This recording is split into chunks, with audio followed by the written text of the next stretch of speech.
हाँ भाई, तो आज सबके लिए एक सरप्राइज़ है और मेरे को 2 साल पहले का एक टाइम याद आ रहा है। उससे आपको एक कहानी से शुरू करता हूँ। एक डरी सी सहमी सी बच्ची आई थी उसकी मम्मी के साथ हमारे पास कि सर कुछ नहीं हो सकता, मेरा 1 साल निकल गया, पूरी आईआईटी की प्रिपरेशन वेस्ट चल रही है। जो 11th वेस्टेड का स्टैंडर्ड केस होता है ना, भयंकर वाला, कि सर मैं ऑफलाइन में पढ़ रही हूँ, कुछ समझ में नहीं आ रहा क्या चल रहा है, कैसा चल रहा है, अब आप बताओ क्या करना है। तो उस लड़की से बोला कि यार तू पढ़ाई कर ले, हो जाएगा सब। तो आज जो है कनिका है हमारे साथ और ये अब आईआईटी गांधीनगर पहुंच गई है फाइनली। 11th तो अपनी पूरी, मतलब इसकी तो काफ़ी हद तक बुरी हुई थी। मतलब मेरे को अभी भी ध्यान है, पहली बार तो ये शायद सारांश सर से मिले थे जब घर पे आए थे, मेरे से नहीं मिले थे। फिर उसके बाद जब मेरी इससे बात हुई तो 11th के टेस्ट में इसके शायद 20-25% नंबर आ रहे थे वहाँ पर जाकर, है ना। तो 11th में क्या गलती करी, अपन गलती से शुरुआत करते हैं, क्योंकि आई थिंक गलती आइडेंटिफाई करना इसने आइडेंटिफाई कर ली और वो भी सही टाइम पे कर ली, इसलिए अगले 1 साल में मेहनत करके आईआईटी में पहुंच गई। तो क्या 11th में सबसे बड़ी अपनी गलती रह गई थी? मुझे लगता है एक तो सबसे बड़ी जो गलती थी वो थी मेरा टेस्ट होने के बाद अगर टेस्ट अच्छा नहीं गया तो मैं उसका एनालिसिस नहीं करती थी, जो कि मुझे लगता है सबसे बड़ी गलती होती है। मतलब अगर इवन तुम्हारे 0 या फिर नेगेटिव नंबर भी आ रहे हैं किसी सब्जेक्ट में, फिर भी मतलब पूरा मन बना के थोड़ा सा ब्रेक लो टेस्ट से आने के बाद कि ठीक है जैसा भी गया, and back to test analysis पे आ जाओ। क्योंकि वो करते हो ना तो आपको अपने स्पेसिफिक पॉइंट्स के वीकनेसेस पता चलते हैं कि यार ये मेरा एक टॉपिक है जो वीक है, और फिर आप उसको स्ट्रॉन्ग करते हो और वो धीरे धीरे पहले वीक था फिर मीडियोकर लेवल पे आएगा, देन फिर स्ट्रॉन्ग हो जाएगा। तो मुझे जो सबसे बड़ी गलती लगती है वो टेस्ट एनालिसिस, जो सबसे बड़ा अपना एक बैक पॉइंट बन जाता है और फिर वो बहुत बाद में नुकसान देता है अगर नहीं किया प्रॉपर। तो भाई ये देखो, ये क्या है, ये बोलने में बहुत आसान होता है। इसने तो फटाक से बोल दिया कि टेस्ट एनालिसिस। उस टाइम पर 11th में इसने एक भी टेस्ट एनालिसिस नहीं किया था और मेरे हिसाब से ये बहुत नेचुरल भी है। नहीं करना इज वेरी नेचुरल और 99% बच्चे नहीं करते, इसलिए उनका सिलेक्शन भी नहीं होता। नेचुरल क्यों है? क्योंकि यार अपनी गलतियां खोद खोद कर पता लगाना किसी को भी अच्छा नहीं होता। मतलब वो क्या है, उससे ईगो हर्ट होता है, उससे अपने को अपनी गलतियां पता चलती है, ऐसा फील होता है यार मैं इतना बुरा हूँ क्या।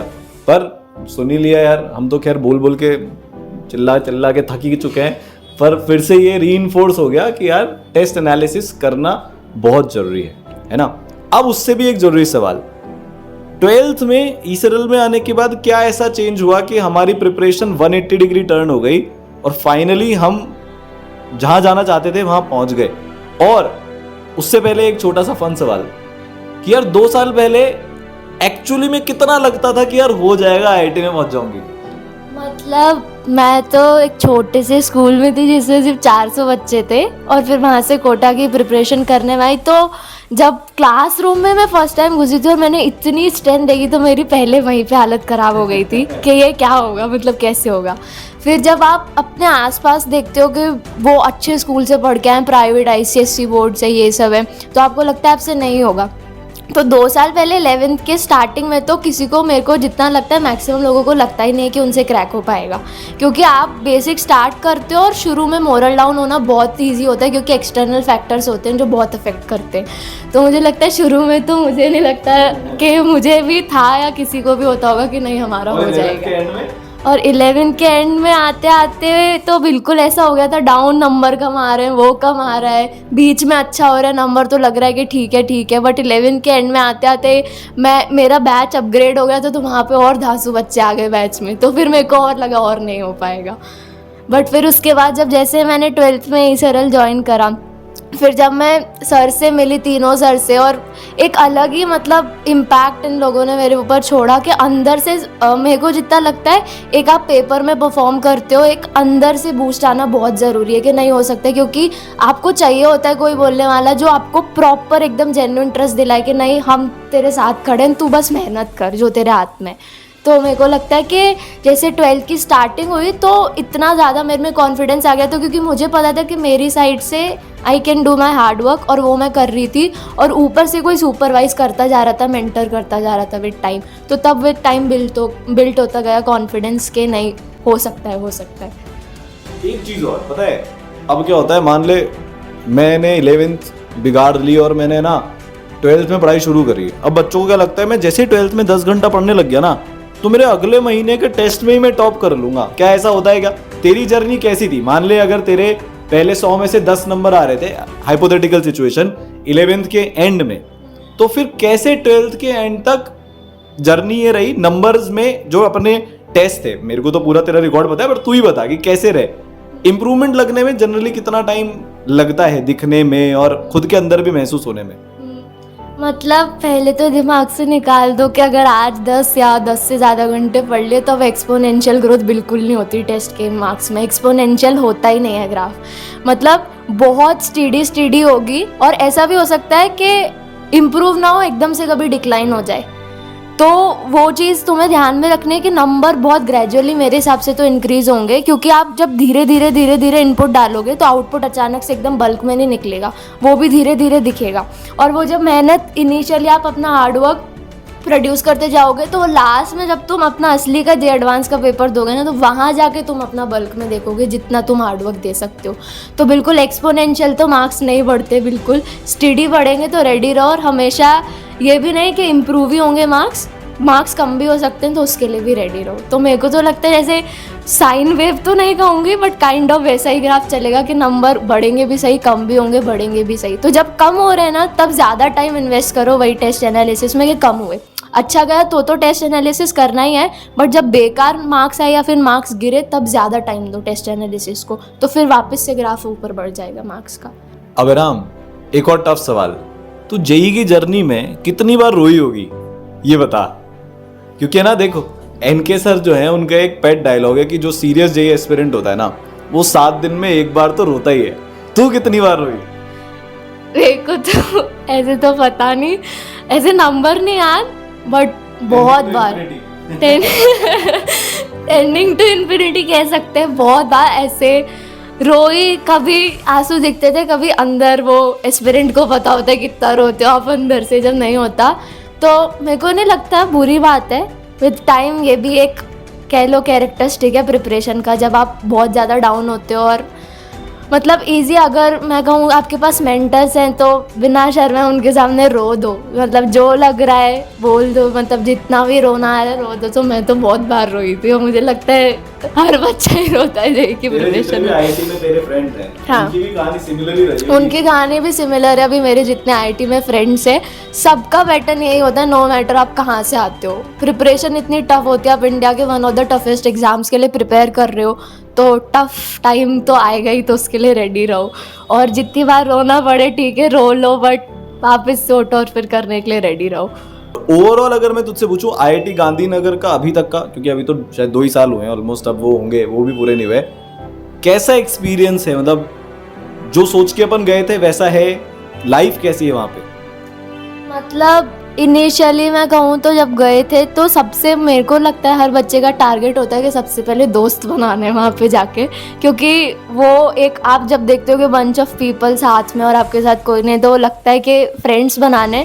फिर जब आपके फ्रेंड्स बनते हैं, आप जितने ज़्यादा अपनी सोशल लाइफ को अपग्रेड करते हो, तो आपको पता चलता है कि आप जिनके साथ हो ना, वो सब कहीं ना कहीं अपने फील्ड में बहुत ज़्यादा अच्छे हैं, तो उनसे आप इंस्पायर होते हो। जो मेरे को सबसे बड़ी जो चीज़ चाहिए थी एक, कि जो सर्कल होगा ना एनवायरनमेंट लोगों का, वो बहुत अच्छा होगा। और वो जेन्युइनली आज लगता है, जब मैं बाकी से सुनती हूँ मतलब कॉलेजेस का, तो लगता है कि हमारा कितना अच्छा है, क्योंकि वहाँ पे एक चीज़ है कि डरते नहीं है लोग रिस्क लेने से, कि ये मेरे को करना है तो मेरे को ये करना है, चाहे मैं उसमें फेलियर ही क्यों ना फेस करना पड़े मेरे को। तो मेरे को लगता है कि वो रिस्क टेकिंग क्वालिटी जो होती है ना, वो बहुत अच्छी होती है। और आपको जो वहाँ पे एनवायरनमेंट और सर्कल मिलता है ना, वो आपकी ग्रोथ के लिए बहुत अच्छा होता है। तो मुझे ये चीज़ मैं सोच के गई थी, और ये लिटरली फुलफिल हो रही है, दिख रहा है मेरे को। और मेरा पहले मतलब आईआईटी में जाने से पहले मैं सोशली बिल्कुल ऐसे इतनी इंट्रोवर्ट थी कि आगे बढ़ के किसी से इनिशिएट नहीं करना, बात कुछ नहीं करना। और वहाँ जाके बिल्कुल 180 डिग्री हो गई कि सब जानते हैं। और आप जितना ज़्यादा वहाँ पे जाके इनिशिएट करोगे ना, वही है कि फर्स्ट स्टेप आपको लेना पड़ता है। और ये हमेशा लाइफ में लाइक काम ही आएगा कि इनिशिएट करना सीखो आप अपने को, हमेशा सामने वाला नहीं करेगा आपके लिए। तो यार आईआईटी जनरली ये बच्चे पूछते हैं कि आईआईटी में ऐसा क्या है, आजकल बहुत ये हो भी गया है। तो यार वहाँ पर जो सबसे बड़ी सुपर पावर है वो है लोग। वहाँ पर जो लोग आते हैं ना, मतलब वो जो हमारे अंदर का एक मीडियोकर इंसान है उसको ख़त्म कर देते हैं। मतलब आप चाहिए मुझसे पूछ लो, सारांश सर से पूछ लो, इससे पूछ लो, अर्पित सर से पूछ लो, किसी से भी पूछ लो कि यार सबसे बड़ी चीज़ IIT ने हमको क्या दी। तो यार IIT ने हमको एक पीयर ग्रुप दिया जिनको हम दोस्त के नाम से जानते हैं, जो मतलब एब्सोल्युटली, मतलब मेरे को नहीं लगता है कि यार IIT में कोई भी बच्चा 5-6 घंटे से ज़्यादा सोता होगा, कि वो टाइम पास कर रहा होगा। और अगर कोई टाइम पास भी कर रहा है, मैं इसको एक चीज़ बता रहा हूँ, मेरा एक दोस्त वो भाई टाइम पास में भी उस लेवल पे गया कि शायद उस टाइम की कोई टीवी सीरीज या मूवी नहीं बची होगी जो उसने नहीं देखी हो। तो जो भी काम किया जाता है वो एब्सोल्यूट एक्सट्रीम पे किया जाता है। तो यार जब अगर हमारे पास ये वाली पावर आ गई कि हम जो हमारे मन का काम है उसको एक्सट्रीम पे कर रहे हैं, मेहनत कर रहे हैं, फिर तो आई थिंक सारी चीज़ें ही अचीवेबल है। तो यार इसको देखो, अब ये कनिका से हमको यही सीखने को मिलता है कि 2 साल की जर्नी, 3 साल की जर्नी टफ रहने वाली है। आपका रोना भी छूटेगा, मोस्टली बच्चा अपनी 11th भी वेस्ट करेगा। सबसे बड़ी पहली लर्निंग तो यह है कि अगर आपके 4 महीने 6 महीने वेस्ट भी हो जाएं तो इसका ये मतलब नहीं है कि अब हमारा IIT में नहीं होएगा। एक प्रूफ और है, ऐसे हजारों प्रूफ आपको पहले ही बताया, एक प्रूफ और है हमारे सामने कि यार हो जाता है। दूसरी चीज जर्नी टफ रहेगी। तीसरी चीज एनालिसिस आपको करना ही पड़ेगा, आप चाहो नहीं चाहो, अगर इंप्रूवमेंट करना है तो एनालिसिस करना पड़ेगा। और पांचवी चीज, चौथी चीज जो भी है, आप कितनी भी मेहनत कर लो, इंप्रूवमेंट एकदम से नहीं होने वाला है। इंप्रूवमेंट तो स्टेप बाय स्टेप 5% 6% का ही होगा। एक महीने में आप 5-6%, 10% मैक्सिमम से ज्यादा इंप्रूव नहीं कर पाओगे। तो यार, और सबसे अच्छी बात यह है कि जब सेलेक्ट हुए बच्चे, IIT में पहुंचे हुए बच्चे मिलने आते ना, तो यार एक नेक्स्ट लेवल की खुशी मिल जाती है। जैसे इसने बोला, मतलब वो अलग ही मोमेंट होता है जब आपको पता है कि ये इस बच्ची ने स्ट्रगल किया है, इसकी बहुत हालत खराब थी, और जब उसका फोन आता है ना, सर IIT गांधीनगर में हो गया, तो वो जो मोमेंट होता है वो ऐसा नेक्स्ट लेवल पे होता है। तो यार अब यही उम्मीद है कि जितने भी आप लोग सुन रहे हो, ये सारे मोमेंट वापस से मिलने वाले हैं। पिछले साल 1200 बच्चों से मिले थे, इस साल उम्मीद करें और ज़्यादा बच्चों से वो मोमेंट मिले। ठीक है, तो यार आप मिलने आए, बहुत अच्छा लगा। ये मिठाई विठाई भी कुछ लेकर आई है तो उसको खाएंगे बाद में, है ना। तो ये वाली मिठाई का टेस्ट ही अलग होता है। ठीक है, तो यार ऐसे ही मेहनत करते रहो। आज आपकी जो सिचुएशन है, हम कहाँ हैं उससे फर्क नहीं पड़ता। एक प्रूफ है, हम कहाँ जाना चाहते हैं उससे फर्क पड़ता है। तो जितना भी आपके पास महीने बचे हैं, 1 महीना बचा है, 1 साल बचा है, 2 साल बचा है, आपको लग रहा है आपसे नहीं होगा, आपको लग रहा है बाकी लोग आपसे बहुत आगे, नहीं फर्क पड़ता। अगर अभी से सही रास्ते पर हम चल गए, हमने मेहनत कर ली, तो कुछ तो अच्छा हो ही जाएगा।